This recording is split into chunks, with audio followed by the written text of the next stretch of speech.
Hey Rose, it's Friday, September 6th.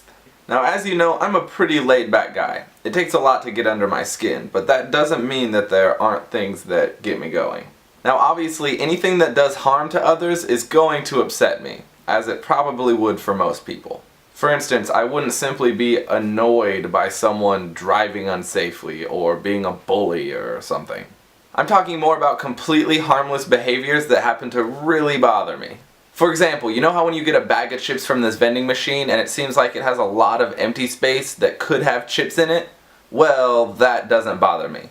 What does bother me is when people complain about it!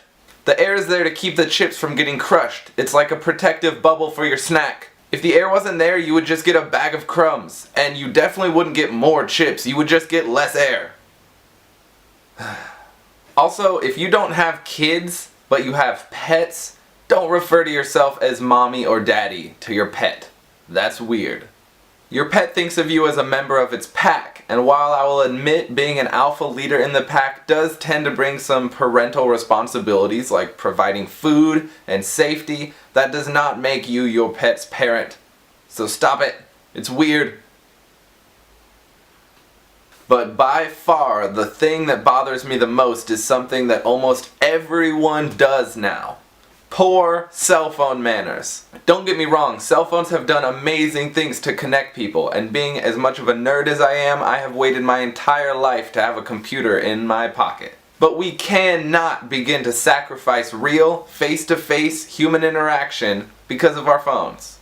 If you need to text or use your phone in front of me, please excuse yourself, or at the very least say, hey, I need to do this real quick. That's fine. What drives me crazy is when I'm talking to someone, like real life talking to someone, and they just pull out their phone and start going to town.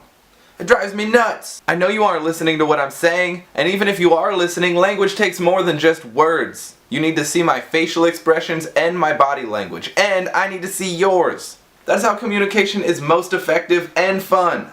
If you put your full attention and energy into a conversation that you're having with someone, you will get much more out of it. And you will probably deepen the relationship you have with to whomever it is you are talking.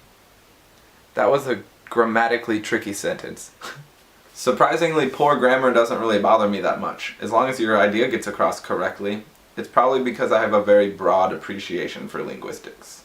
Anyway, those are a few of the things that annoy me, but I am much more interested in what bothers all of you. So leave a comment in the doobly-doo and tell us what annoys you. And as always, if you enjoy watching our videos, please go to youtube.com/NathanandRose and click subscribe. Thank you. Bye.